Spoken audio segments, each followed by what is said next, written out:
પ્રકરણ 17 શ્રેયાના પડછાયામાંથી મુક્તિ, પ્રેમનું પુનઃસ્થાપન અને સ્થિરતા.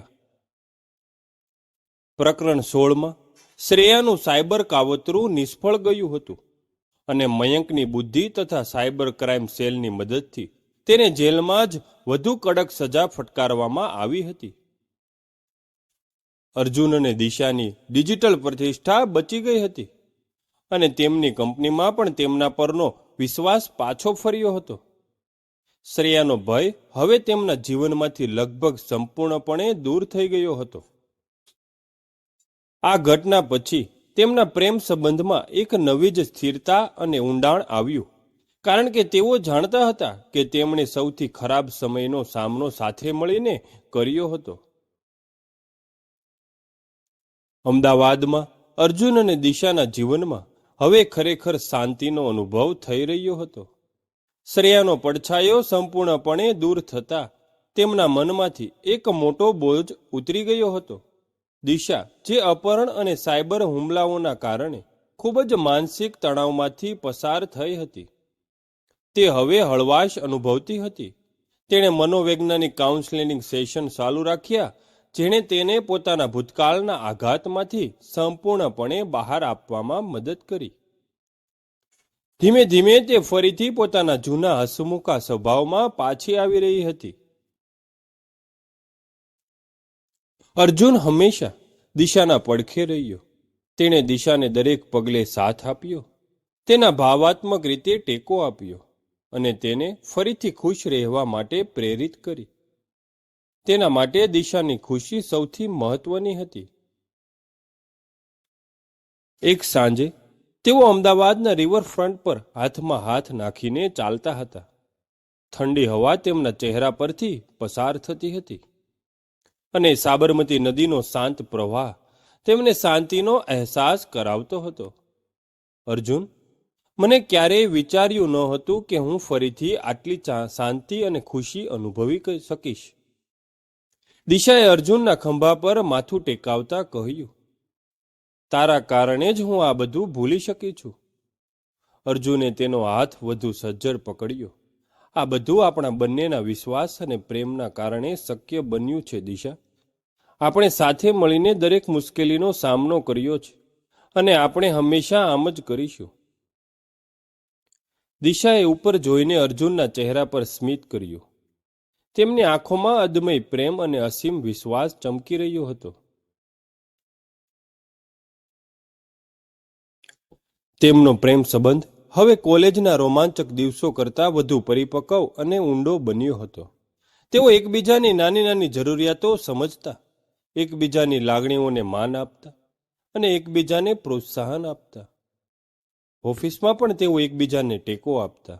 જો અર્જુનને કોઈ પ્રોજેક્ટમાં મદદ જોતી તો દિશા તરત જ મદદ કરવા તૈયાર રહેતી, અને જો દિશાને કોઈ મુશ્કેલી પડતી તો અર્જુન તરત જ તેનો ઉકેલ લાવવા પ્રયાસ કરતો. તેમની ટીમવર્કની ભાવના માત્ર અંગત જીવનમાં જ નહીં, પણ વ્યવસાયિક જીવનમાં પણ સ્પર્શ દેખાતી હતી. તેમના સહકર્મીઓ પણ તેમની જોડીની પ્રશંસા કરતા. મયંક અને આરતી પણ આ ખુશીમાં ભાગીદાર હતા. તેમની મિત્રતા પણ અકબંધ રહી હતી. તેઓ વારંવાર અર્જુન અને દિશાને મળવા આવતા. તેઓ સાથે ડિનર કરતા, ફિલ્મો જોવા જતા અને અમદાવાદના નવા સ્થળોની મુલાકાત લેતા. મયંક અને આરતી બંને પણ પોતાના કરિયરમાં સ્થિર થઈ રહ્યા હતા. મયંક તેની બેન્કિંગ જોબમાં સફળતા મેળવી રહ્યો હતો, જ્યારે આરતીની જાહેરાત એજન્સીમાં ક્રિએટિવ હેડ તરીકે પ્રમોશન થયું હતું. તેમની મિત્રતા તેમના જીવનમાં એક સ્થિરતાનો આધાર બની રહી હતી. દિશાએ પોતાના અભ્યાસ અને કારકિર્દી પર સંપૂર્ણ ધ્યાન કેન્દ્રિત કર્યું હતું. તેને તેની કંપનીમાં સારા પ્રદર્શન બદલ પ્રમોશન પણ મળ્યું હતું, જે તેને આત્મવિશ્વાસને વધુ વધારનારું હતું. અર્જુન પણ પોતાની મહેનતથી બોસનો વિશ્વાસ જીતી રહ્યો હતો. તેમને ખબર હતી કે તેમની આર્થિક સ્થિતિ ધીમે ધીમે સુધરી રહી છે અને તેઓ તેમના ભવિષ્યના સપના સાકાર કરવા માટે એક પગલું આગળ વધી રહ્યા છે.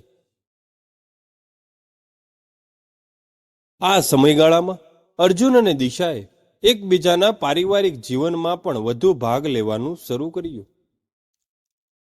દિશા અર્જુનના ઘરે તેના માતા પિતા સાથે સમય વિતાવતી અને અર્જુન પણ સુમિતાબેન સાથે દિશાના ઘરે વારંવાર જતો.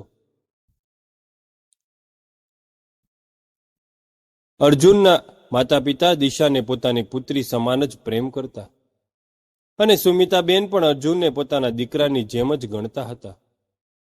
આનાથી તેમના સંબંધને સામાજિક સ્વીકૃતિ અને પારિવારિક આધાર મળ્યો, જે ભારતીય સમાજમાં ખૂબ જ મહત્વપૂર્ણ છે.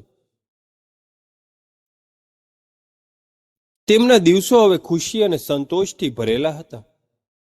તેઓ સવારે સાથે ઓફિસે જતા, લંચમાં સાથે બેસવાનો પ્રયાસ કરતા અને સાંજે ઘરે પાછા ફરતી વખતે એકબીજા સાથે દિવસભરની વાતો શેર કરતા. વીકેન્ડમાં તેઓ લાંબી ડ્રાઈવ પર જતા, અમદાવાદની બહારના પ્રવાસ કરતા અને નવી રેસ્ટોરન્ટ્સ ટ્રાય કરતા. તેમનો પ્રેમ હવે દરેક નાનામાં નાની પલમાં, દરેક સ્પર્શમાં અને દરેક નજરમાં અનુભવાતો હતો. જેમ જેમ સમય પસાર થતો ગયો તેમ તેમ અર્જુન અને દિશાના સંબંધમાં એક નવી જ ઊંડાઈ આવી. તેઓ હવે માત્ર પ્રેમી પ્રેમિકા ન હતા, પણ એકબીજાના જીવનમાં અભિન્ન અંગ બની ગયા હતા. તેમના ભવિષ્યના સપના એકબીજા સાથે ગૂંથાઈ ગયા હતા. આર્થિક રીતે પણ તેઓ ધીમે ધીમે સ્થિર થઈ રહ્યા હતા, જે તેમને તેમના સંબંધને આગલા પગથિયે લઈ જવા માટે પ્રેરિત કરી રહ્યું હતું. એક શનિવારે સાંજે અર્જુન અને દિશા અમદાવાદના એક પ્રખ્યાત બગીચામાં બેઠા હતા. આકાશમાં તારાઓ ઝબકી રહ્યા હતા અને આસપાસના લોકોની અવરજવર છતાં તેમને એકબીજાની હાજરીમાં શાંતિનો અનુભવ થતો હતો. અર્જુને દિશાનો હાથ પકડ્યો અને ગંભીરતાથી તેની સામે જોયું. દિશા, આપણે આટલા સમયથી સાથે છીએ. આપણે ઘણા ઉતાર ચઢાવ જોયા છે અને આપણે દરેક મુશ્કેલીમાંથી સાથે મળીને બહાર આવ્યા છીએ. મને લાગે છે કે હવે સમય આવી ગયો છે. દિશાનું હૃદય તેજ ગતિએ ધડકવા લાગ્યું. તે જાણતી હતી કે અર્જુન શું કહેવા માંગતો હતો. મને લાગે છે કે હવે આપણે આપણા સંબંધને આગળ લઈ જવાનો સમય આવી ગયો છે. હું તારી સાથે આખી જિંદગી વિતાવવા માંગુ છું. અર્જુને પ્રેમથી કહ્યું, તું મારી સાથે લગ્ન કરીશ દિશા? અર્જુનના આ પ્રસ્તાવથી દિશાની આંખોમાં ખુશીના આંસુ આવી ગયા. તેણે એક પણ વિચાર કર્યા વગર હા પાડી દીધી. હા અર્જુન, હા, હું તારી સાથે લગ્ન કરવા માંગુ છું. તેઓ બંને એકબીજાને ગળે લગાડી દીધા. આ ક્ષણ તેમના જીવનની સૌથી સુંદર ક્ષણ હતી. તેમનો પ્રેમ, જેણે ઘણી અગ્નિ પરીક્ષાઓનો સામનો કર્યો હતો, તે હવે વિજયી બન્યો હતો.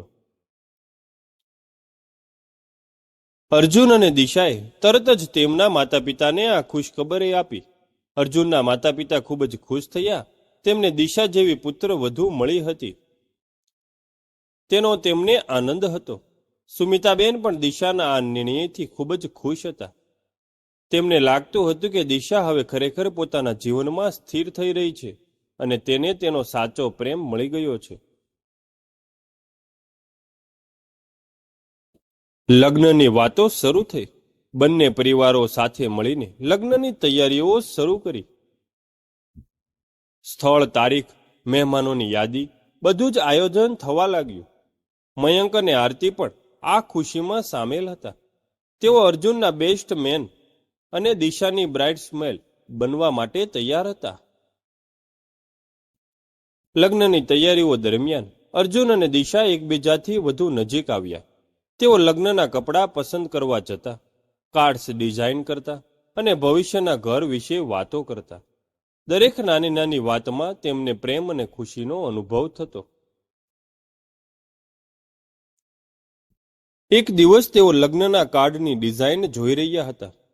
દિશાએ અર્જુનના હાથમાં પોતાનો હાથ મૂક્યો. અર્જુન, આ બધું એક સપના જેવું લાગે છે. શ્રેયાના પ્રકરણ પછી મને લાગતું હતું કે કદાચ આપણે ક્યારેય સામાન્ય જીવન જીવી નહીં શકીએ. આપણો પ્રેમ જ સાચો હતો દિશા, અને સાચો પ્રેમ હંમેશા જીતે છે. અર્જુને દિશાના કપાળ પર ચુંબન કર્યું. લગ્નની તારીખ નજીક આવી રહી હતી. અમદાવાદમાં એક ભવ્ય મેરેજ હોલ બુક કરાવવામાં આવ્યો હતો. મહેમાનોની યાદી બનાવવામાં આવી રહી હતી. બધા જ તેમના લગ્નની રાહ જોઈ રહ્યા હતા. અર્જુન અને દિશાના સંબંધે એક નવું પગથિયું ચડ્યું હતું, જે તેમને આજીવન સાથે રહેવાના વચન તરફ લઈ જઈ રહ્યું હતું.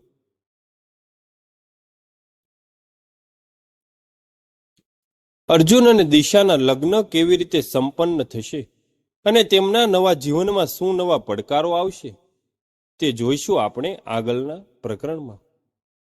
પ્રિય મિત્રો, આ સ્ટોરી તમને સારી લાગતી હોય તો એકવાર તમારા મિત્રો સાથે જરૂરથી શેર કરજો. અને હા, લાઈક અને સબસ્ક્રાઇબ કરવું ભૂલતા નહીં. ક્રમશઃ.